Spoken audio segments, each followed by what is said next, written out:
What is going on, everyone? Today seems like a good day to work on the RM250, make some more progress on it. Man, it's been over a year since I started on this thing. At this pace, it's gonna take me probably 5 years to finish it, but you know what, just how life goes sometimes. But I'm gonna keep pushing, hopefully speed things up a little bit, and make a good dent in this thing today. Not literally, hopefully. Now, where we'd left off in the last video, we had tidied up the triple clamps and linkage with some new bearings and coatings. Got them looking good. Now I'm gonna move on to some suspension. See what we got on the parts shelf here.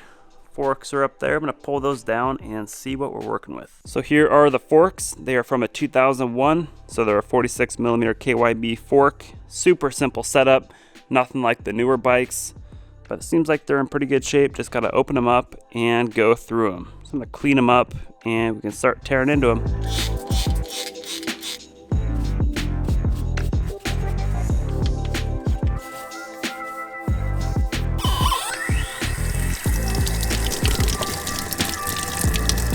I'd say they cleaned up pretty good. Just use some simple green degreaser on them. Now, two areas of concern here. The left fork has a pretty good sized scrape in the upper tube right there. Should be able to blend that in pretty easily though. And the right fork on the lug has a dent right there. Nothing major. I think I should be able to straighten that out and blend it in. But the big thing on these older forks is the lower fork tubes. You want to make sure they're not dented or have any large pits on them or vertical scratches. Say if a rock or a piece of sand gets stuck in that fork seal and goes up and down, it'll make really deep scratches. These have a little bit of wear lines in them. Should just be able to buff that right out. This one looks good as well. So yeah, for the most part, these things are really solid. Now, to remove registration decals, they can be pretty tricky because obviously they're not meant to come off in one piece. So I like to use a rubber eraser wheel, they call it. This goes on a drill and it just eats up that sticker without harming the anodizing or the aluminum underneath.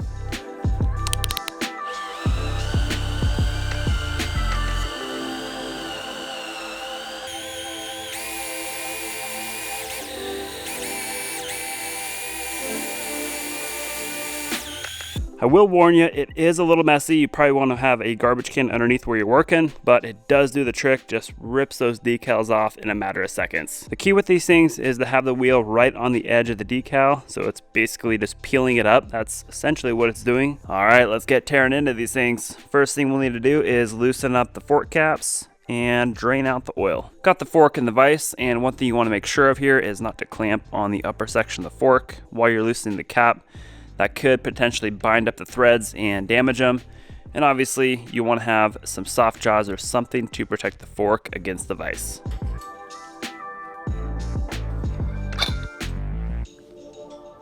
After popping off those caps, I like to leave the forks upside down for a few minutes. This helps get all that oil out. Good thing is this oil actually looks pretty clean. Good sign for things to come. Got the fork back in the vise, and to remove the inner assembly out, we'll have to start at the bottom. Loosen up the damper down here. It's a little rubber plug that pops out. Now, to loosen this puppy up, you're obviously going to need a big ass Allen bit like the one we have here on the impact.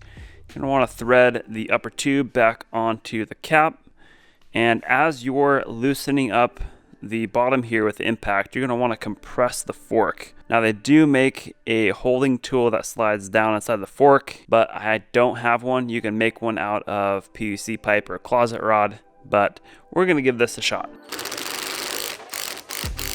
You can also put the fork cap upside down on the floor on something soft or even the top of your shoe, and then compress that spring and hit this end cap. And once it is loose like that, you are ready to pull it apart. Now we can loosen up the fork cap once again, and at this point the entire inner cartridge should slide right out. It also helps to keep the cartridge upside down and then pour the oil into a drain pan so that way you don't end up with a mess like this. Got a little too excited. Now, to pull apart the upper and lower fork tubes, we'll need to slide down the dust seal, this one right here, and pop off the clip for the oil seal.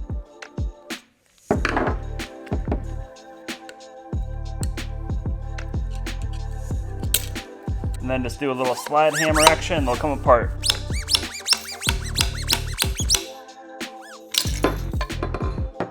All we're left with on the lower tube are the seals and bushings, and before these come off, I like to snap a pic so I have something to refer to for the orientation and order these go on.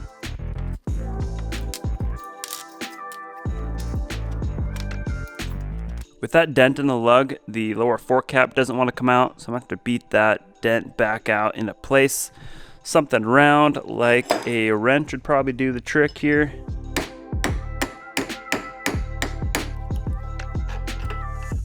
Alright, so we are pretty much all the way split down on this fork. Now if you're just wanting to replace your bushings and fork seals, you can actually leave the cartridge in the lower tube.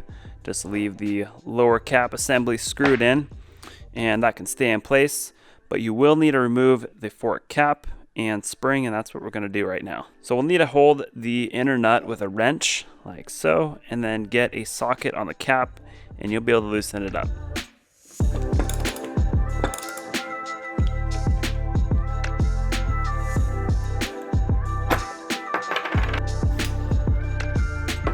The nice thing about pulling things all the way apart is you can really check things out, make sure everything's golden. Thankfully, all these components look like they're in good shape. Things to look out for are a damaged bladder. This one looks good. Whoops, not anymore. Oh shit. Anyways, bladder looks good.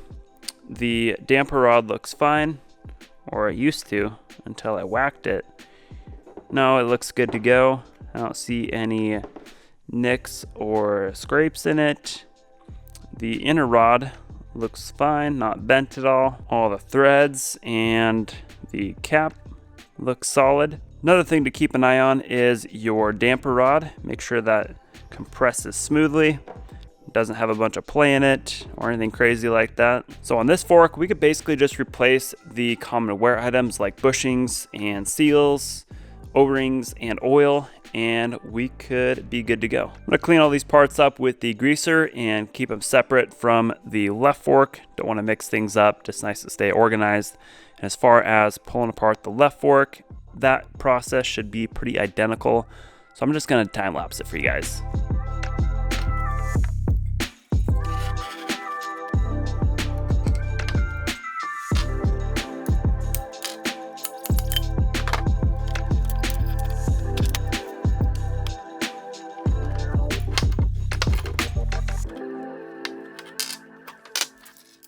Gonna take a step back from the RM for a second and work on another little project I've got going on here. So I have some aluminum flat bar, a tap and die set, some hangers, a drill bit, some other random stuff. So I'm gonna get to work and show you guys what I am brewing up.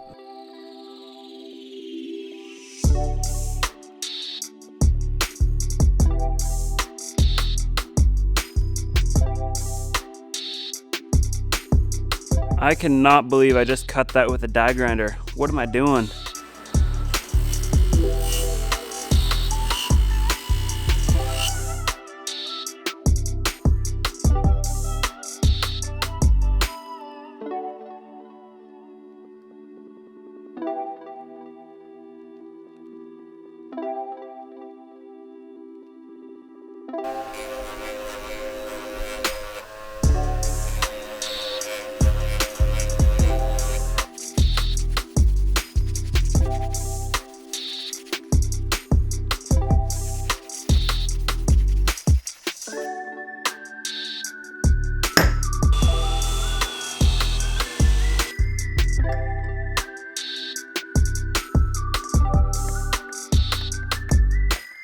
Alrighty, here's what we ended up with.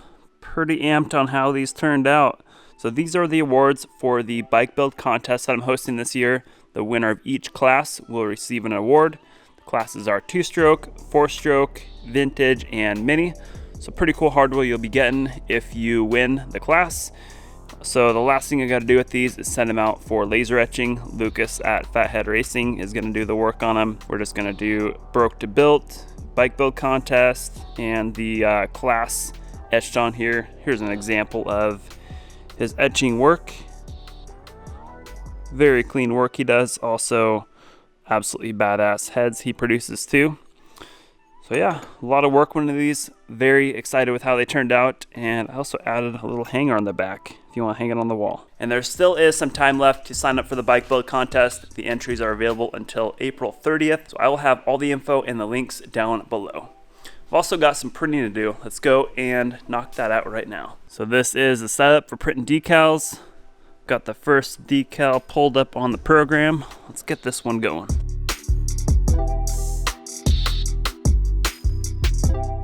Now we're gonna do a laminate on top of the decals. This is gonna protect them from wear and sun damage.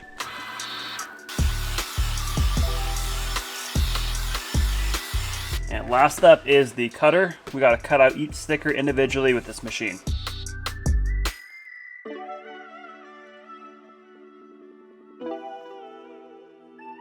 And here's the next decal we're gonna print up.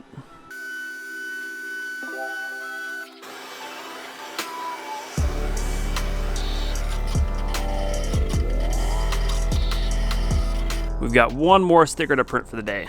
Yeah, buddy.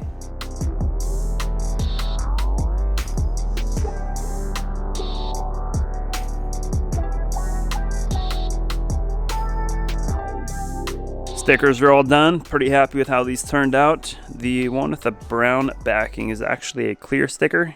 See, it's see-through. Pretty sweet. But I just printed up a couple shirts and a hoodie that go perfect with these stickers.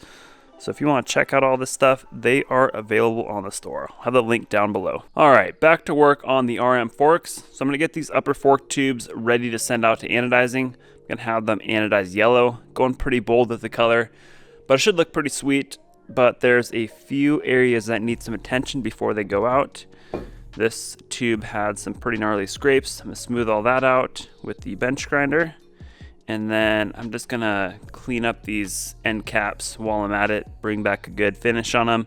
I'm actually gonna leave these raw aluminum, and from here on up is where I'll have them anodized.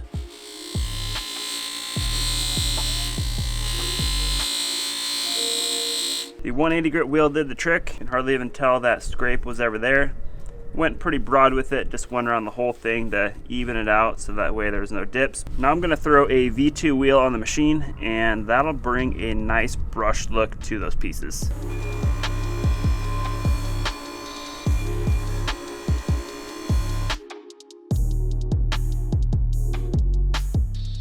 Got them looking pretty good. One last thing I'm gonna do with these forks is clean up the bores where the seal sits. Got this little wheel here on a die grinder that'll get in there, remove any burrs, any corrosion, and just help that new seal slide in smoothly. Just takes a couple seconds to clean that up. Wouldn't want to spend a whole lot of time on it. All right, the upper fork tubes are ready to send out for anodizing. Next up, I'm gonna clean up the fork caps. These are already in pretty good shape. Just need to smooth out a couple little nicks and give them a good shine.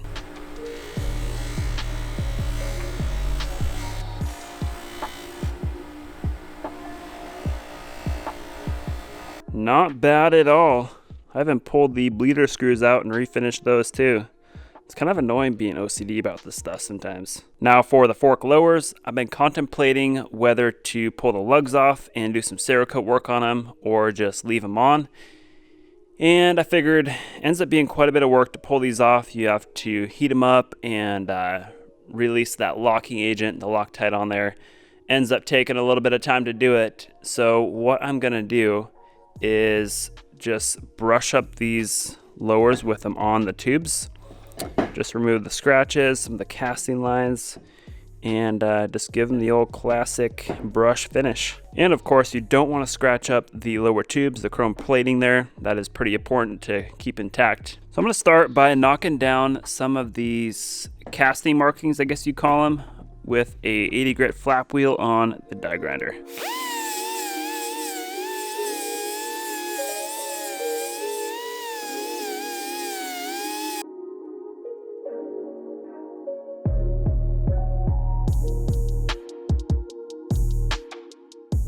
She's looking pretty dandy already.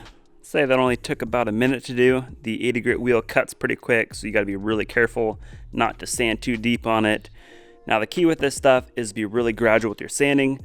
Just follow the shape of the part. Always keep that wheel moving. Don't let it sit in one spot too long, or you'll end up with a bit of a dip.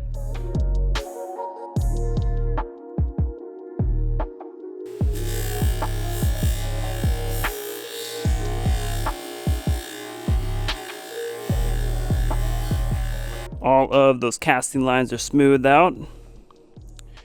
Here's a little preview of what the final look will be like. That rough wheel really smooths things out nicely. And you see all these little dimples. Let me zoom in. All these tiny little dimples you see, that's called a sand cast finish. All that can be smoothed out with the rough wheel as well.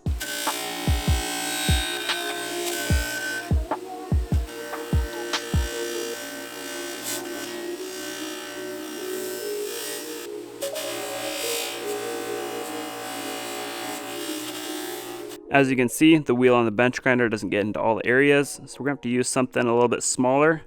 This wheel on the die grinder is the same exact material as the one on the bench grinder, just a lot smaller.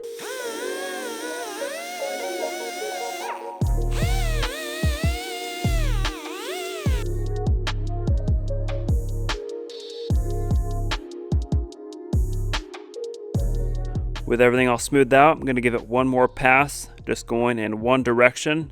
It'll make it look a lot more uniform. Won't have all these intersecting scratches going all over the place. And then to wrap it up, I'm going to use a finer wheel.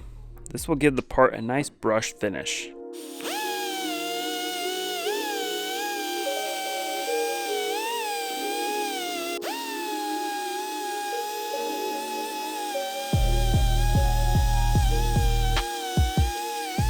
Well, there she is, folks. Pretty happy with how it turned out. Not perfect by any means, but I'd say it's gonna pop out pretty good on the bike. I will say though, it does take a good amount of time to do something like this. I would say have about 45 minutes into this piece, and it is a lot of tedious work as well. If that's not something you enjoy, then I probably wouldn't recommend doing something like this. If you want to take this thing to the next level, grab a hand pad. This is like your little cherry on top.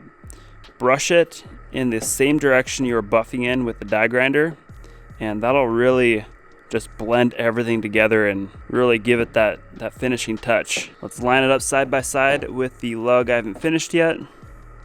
It's a pretty good difference. I'd say it's worth it. Now, if this type of project is something that interests you, I will have all the products I'm using linked down below. And honestly, having done this lug, I would say you could probably get away with just using the die grinder wheels. You could probably even get away with not using the flap wheel. The only thing the flap wheel is really good for is getting rid of those casting marks. It'll just grind those down right away, and it'll leave it nice and flat. So the kit that I'm using on the die grinder is this one over here. Comes with a bunch of different size wheels from 2.5 inch down to 1 inch. We mostly use the 1 inch. And then also comes with the adapter, either for a die grinder or a Dremel. So I have this kit linked down below. After some more buffing, we got a matching set. Pretty stoked with how this one came out. It was a lot easier to do this side because there's less crevices to get into. So the last thing we got to do with these fork bottoms is polish up the chrome tubes here. I know they already look like they're, chrome in good shape, but we can polish these even further, get rid of the micro scratches, any of the sand lines, and just get them perfectly smooth. That way the seals just glide effortlessly on there. And in turn, that will make the suspension work better. And to polish these guys up, I'll be using a cotton polishing wheel on the bench grinder, along with a white polishing compound. And this wheel is considered a loose or a number 3 polishing wheel.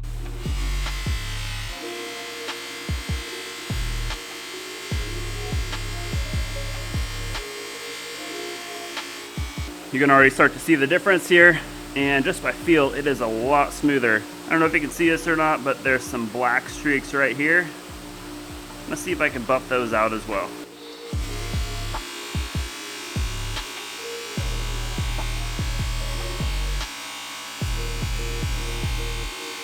All right, got it looking pretty good. I don't see any scratches left over, and it's super smooth too, so I'm gonna call that good.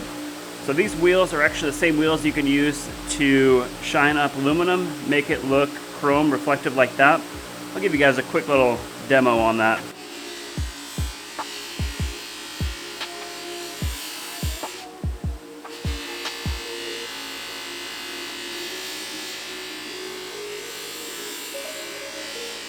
Not too bad for a quick little buff. Figured some of you guys that like vintage bikes would enjoy seeing something like that. Obviously, with some more time, we could get that looking just absolutely perfect. Now, if you have a deep scratch in your lower tube, that's something you definitely want to pay attention to. You want to sand that smooth so that way it doesn't catch the seal and cause a leaking fork seal. Now, what I would do is grab 800 or 1000 grit sandpaper, sand just lightly, try to get the sharp edges off of it. That'll help with preventing a leaking seal, and then you can polish it back up. I've also heard of people using an epoxy to fill the scratch and then sanding it smooth, although that's a temporary fix in my opinion. But if you have a really deep pit or scratch, you're probably just gonna wanna replace the tube at that point because you're just gonna have an endless problem with leaking seals. All right, one last thing with these fork bottoms. I know I sound like an infomercial at this point, but wait, there's more. So I'm actually gonna do a ceramic on the fork lugs just to help keep that finish a little bit longer. Now, typically raw aluminum holds up pretty good in most environments. Obviously, if you're dealing with salt water, they are gonna corrode pretty quick, but putting a ceramic on there helps keep that finish a lot longer. And what's nice about this stuff, it's really thin and isn't thick like a normal clear coat that once it starts chipping, it just looks like a mess. So let's get these wiped down with isopropyl alcohol and then we can apply the coating.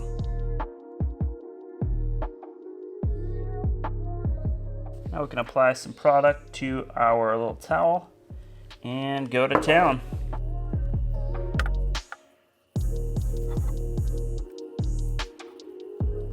All right, one is done. After coating, I'm just gonna stand it up on end, let it dry for about 3 minutes. So I ended up doing the fork caps as well, but after about 3 minutes of dry time, I take a towel and just kind of buff it around. And after that, you are done. Now, one thing I was gonna add about the polishing wheels I use to polish the lower tube, you can actually use them to fully polish the lower like we started doing right here. And then afterwards, if you brush it, it adds a whole nother layer of depth to it. You can see right there that just looks mega compared to the rest of the lug.